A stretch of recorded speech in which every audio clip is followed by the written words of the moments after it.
آج مکی قرآن کا اگلا حصہ پڑھنے جا رہے ہیں جو سورۃ السبا ہے، اور سورۃ السبا جو ہے یہ سبا کا ایک علاقہ ہے جو یمن کے اندر آج ہے۔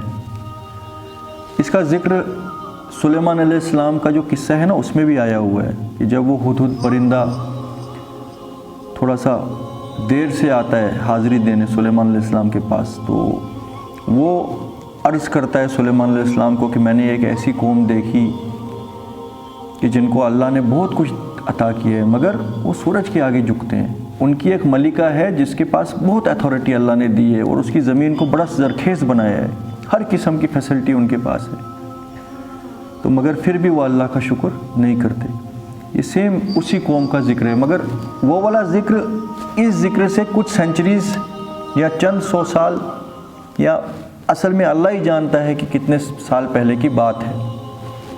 یہ والی جو قصہ یہاں پہ آ رہا ہے وہ اس کے بعد کا ذکر ہے، کیونکہ سبا کی جو رانی تھی بلقیس جس کا روایتوں میں نام آتا ہے، اس نے اسلام قبول کر لیا تھا، تو جو اس کے کوٹیئرز تھے، منسٹرز تھے، انہوں نے بھی اسلام قبول کر لیا تھا، اور پوری قوم بھی غالباً اسلام قبول کر چکی تھی، تو اللہ تعالیٰ نے ان کو دنیا میں اور پھلنے اور پھولنے دیا۔ مگر کچھ سینچریز یا ڈیکیڈز یا سال بعد پھر وہی کچھ ہوا، شیطان نے غلبہ پا لیا ان کے اوپر، اور وہ پھر اللہ کے ساتھ شریک کرنے لگے اور اللہ کے ہر حکم کو توڑنے لگے۔ اخلاقی طور پر جو گراوٹیں ان کے اندر پیدا ہوئی، اس کی وجہ سے وہ کس طرح زمین میں ایکسپلائٹیشن اور فساد پھیلانے لگے، اس کا ذکر یہاں پہ آیا ہے۔ تو اللہ کے نام سے جو نہایت رحمان اور رحیم ہے۔ الحمدللہ الذی لہ ما فی السماوات و ما فی الارض وَلَهُ الْحَمْدُ فِي الْآخِرَةِ، تمام تعریفیں اللہ کے لیے ہے، وہ جس کے لیے ملکیت ہے ہر چیز کی جو آسمانوں میں ہے اور جو زمین میں ہے، اور اسی کی تعریف ہے آخرت میں بھی، یعنی کہ زمین اور آسمان میں جو کچھ ہے وہ اسی کی ملکیت میں ہے، اور اسی کی تعریف ابھی بھی ہے، اور اسی کی تعریف تب بھی تھی جب ان میں سے کوئی چیز موجود نہیں تھی، اور آخرت میں جب ان سب کو ختم کیا جائے گا پھر بھی تعریف اسی کی ہے، اس کے علاوہ پھر تعریف کے قابل کوئی نہیں ہے، کیونکہ باقی جو کچھ ہے اس کو وجود اسی رب العالمین نے دیا ہے، تو کسی اور چیز کی کیسے کوئی شان ہو سکتی ہے؟ شان تو اس کی ہے جس نے اس کو وجود پذیر کیا۔ وَهُوَ الْحَكِيمُ الْخَبِيرُ، اور وہ سب کچھ جاننے والا اور بڑی حکمت والا ہے۔ الحکیم الخبیر، اس کے باوجود حکمت کے حساب سے فیصلے کرتا ہے۔ الحکیم ہے کہ اس کے ہر فیصلے کے اندر حکمت ہوتی ہے، چاہے تمہیں سمجھ آئے یا نہ آئے، ہوتی حکمت ہی۔ مکہ کے اندر جب ستایا جا رہا تھا چند مومنوں کو، ان کا مددگار فزیکلی تو کوئی موجود نہیں تھا، تو کیا اللہ ظالموں کے ہاتھوں کو توڑ نہیں سکتا تھا، یا ان کو لقوے کی بیماری نہیں نازل کر سکتا تھا، یا ابو جہل کے ہاتھوں کو جو ہے کوڑ نہیں پڑ سکتا تھا؟ پڑ سکتا تھا نا، مگر اللہ تعالیٰ نے ایسا نہیں ہونے دیا، ان کو مذاہب ڈالنے دیے۔ کیوں؟ کیونکہ یہاں سے جن کا امتحان ہونا تھا، اور جو تیار ہو رہے تھے پوری دنیا کے اوپر جنہوں نے اللہ کے حکموں کو نافذ کرنا تھا، وہ ٹیم تو تیار ہونی تھی نا، اس ٹیم کو تیار ہونے کے لیے وہ آگ کا تندور تو تپایا جانا تھا، ورنہ تو ان کو مومنوں کو بھی پتہ نہیں تھا کہ وہ کیا شے ہیں، وہ تو جب آزمائے گئے پھر جا کے وہ پھٹ پھٹ کے نکلا ان کا ایمان، ہے کہ نہیں؟ اور یہی چیز ثابت بھی تبھی ہوئی کہ جب واقعی میں انہوں نے ثابت کر دیا کہ ہم ہر چے بعد آباد اللہ پر ایمان لے آئے، بس فل سٹاپ، اب اس کے بعد کوئی ایف اور بٹ نہیں ہے، جو اللہ کا حکم ہے ہم اس کو تسلیم کرتے ہیں۔ آپ سمجھ رہے ہیں؟ مطلب ابھی بھی آپ دیکھیے نا، کیا عجب بات ہے کہ یہ جتنے بھی اینٹی مسلم طاقتیں ہیں دنیا کے اندر، زیادہ سے زیادہ کسی سمندر کے کنارے پہ یہ آئی لینڈز ہیں، کیا ہیں؟ ایک اشارہ کرنا ہے، یوں کہ کیا ہے؟ ایک آئی لینڈ ہے، یہ ہے کیا؟ ایک ہی سونامی آنی ہے نا یار، تو کیا اللہ تعالیٰ ان کو فنا نہیں کر سکتا؟ امریکہ کیا شے ہے؟ امریکہ کے اندر ایسے ایسے والکنو ہیں نا کہ اگر ایک ایرپٹ ہو جائے تو آدھا امریکہ اوپر سے ختم، آدھا نیچے سے ختم۔ امریکہ بہادر کیا ہے یہ شے؟ کچھ نہیں نہ ہے، تو پھر بھی اللہ تعالیٰ ان کو موقع دے رہے ہیں۔ اس کے اندر کتنی حکمتیں رب العالمین کی ہوں گی۔ یہ ایسا نہیں ہے کہ رینڈملی کسی نے جی ظلم کر دیا اور اللہ نے ہونے دیا، اور معاذ اللہ اس بادشاہ کو پتہ ہی نہیں لگا کہ اس کی سلطنت میں کیا ہو رہا ہے، اور یہاں کے بادشاہ کی طرح کسی نے گھوس دے دی، برائبری دے دی تو ظلم ہونے دیا۔ وہ مت، یہاں کیس ویسا مت ہے۔ تو پھر کیوں یہ سب کچھ ہوتا ہے؟ سب کچھ حکمت کی بنیاد پر ہوتا ہے، اور ہر چیز سے وہ باخبر ہے۔ یعلم ما یلج فی الارض وما یخرج منہا، یہاں پہ رب العالمین کے علم کی ایک جھلک ہمیں دکھائی گئی ہے۔ انفیکٹ جو ہم پڑھتے ہوئے آ رہے ہیں نا سٹارٹنگ سے ہی اس سورے کے اندر، ہم کیا جانیں گے رب العالمین کا علم کیا ہے؟ ہمارا ذہن کتنا سا ہے؟ مگر قرآن میں جو کچھ آیا ہے وہ اسی حساب سے رب العالمین نے قرآن میں داخل کیا ہے کہ کچھ نہ کچھ ہمارے ذہن کے اندر آئیڈیا آ جائے کہ تمہارا عظیم رب ہے کیا۔ اللہ تعالیٰ فرما رہے ہیں یعلم ما یلج فی الارض، وہ جانتا ہے جو داخل ہوتا ہے زمین کے اندر، وما یخرج منہا، اور وہ یہ بھی جانتا ہے جو کچھ نکلتا ہے زمین سے،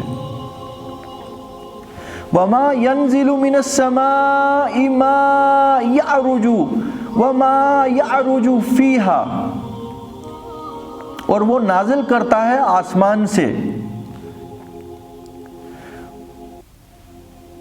آسمان سے وہ نازل کرتا ہے، وما يعرج فيها، اور وہ یہ بھی جانتا ہے جو چڑھ کے آسمان پہ جاتا ہے، وَهُوَ الرَّحِيمُ الْغَفُورُ، جان لو وہ بہت زیادہ معاف کرنے والا اور بہت زیادہ بخشنے والا اور بہت مہربان ہے۔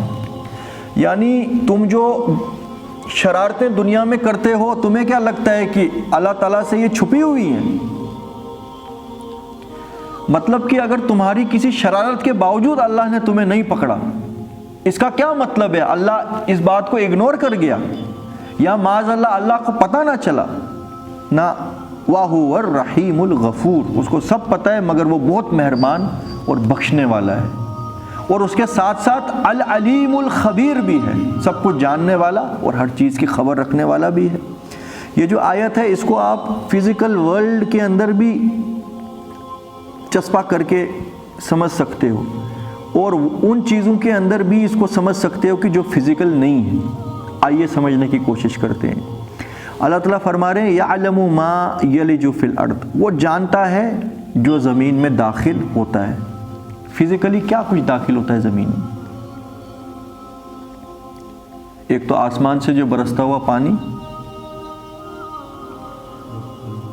اور جو بیج ہم زمین میں ڈالتے ہیں۔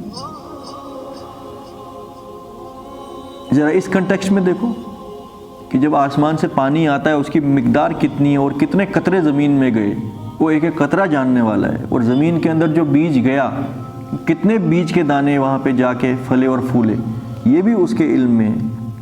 اور جب کوئی مر جاتا ہے اور اس کو قبر میں اتارا جاتا ہے، وہ بھی وہ جانتا ہے اس قبر میں اس کے ساتھ کیا کچھ ہو رہا ہے۔ ہر ڈائمنشن میں اس آیت کو آپ لے لو، کیونکہ یہاں پہ اب رب العالمین کے علم کی بات ہو رہی ہے، یہ کوئی محدود بات یہاں پہ نہیں ہوگی، ہر کنٹیکسٹ، ہر ڈائمنشن میں۔ یعلم ما یلج فی الارض، وہ جانتا ہے جو زمین کے اندر داخل ہوتا ہے، وما یخرج منہا، اور وہ یہ بھی جانتا ہے جو زمین سے برآمد ہوتا ہے۔ کیا چیز برآمد ہوتی ہے زمین سے؟ ایک تو جب بیج جاتا ہے غلہ، اور پھل اور پھول، ہزاروں قسم کی نباتات، معدنیات، وما یخرج منہا، اور کیا کچھ واپس نکلتا ہے اس سے، اس کے علاوہ زمین سے۔ یہ تو ہم فزیکل چیزوں کے اوپر ہی غور کر سکتے ہیں نا جو ہمارے علم میں ہے۔ جو پانی زمین میں جاتا ہے اور اس کے بعد وہ ایوپوریٹ ہو کے واپس بھی تو آسمان میں کچھ نہ کچھ اس کا پارٹ جاتا ہے نا۔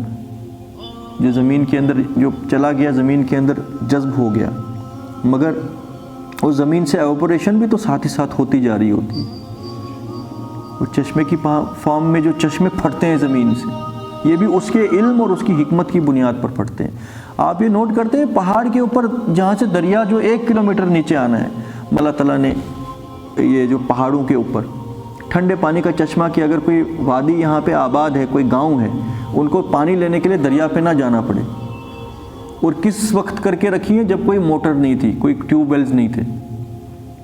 مطلب انسان کی جو زندگی تھی بنا ٹیوب ویلز کی بھی تو چل رہی تھی نا اچھی، اور ٹھنڈا ٹھنڈا پانی پیتے تھے، سردیوں میں گرم، گرمیوں میں ٹھنڈا۔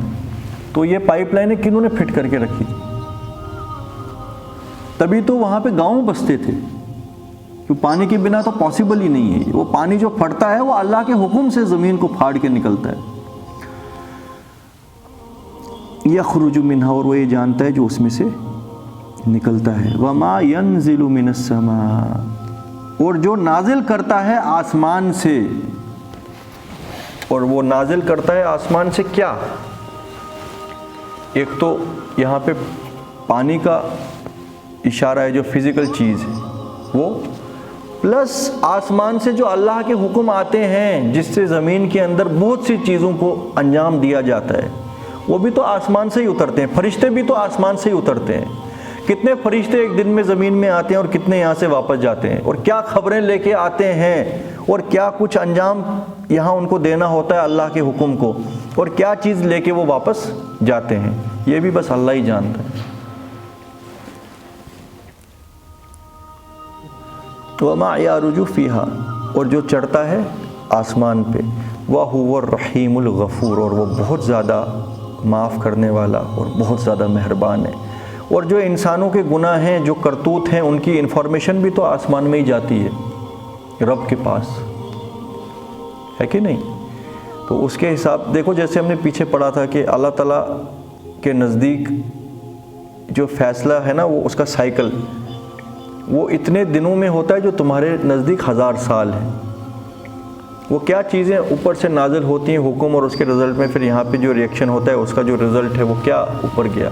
ہر انسان کے اعمال وہ تو سارے کے سارے ریکارڈ ہو کے اوپر ہی کہیں جا رہے ہیں نا، وہ سب اللہ تعالیٰ جانتے ہیں۔ وَقَالَ الَّذِينَ كَفَرُوا لَا تَأْتِينَ السَّاعَةُ قُلْ بَلَىٰ وَرَبِّي لَتَأْتِيَنَّكُمْ عَالِمِ الْغَيْبِ لَا يَعْزُبُ عَنْهُ مِثْقَالُ ذَرَّةٍ فِي السَّمَاوَاتِ وَلَا فِي الْأَرْضِ وَلَا أَصْغَرُ مِنْ ذَلِكَ وَلَا أَكْبَرُ إِلَّا فِي كِتَابٍ مُبِينٍ۔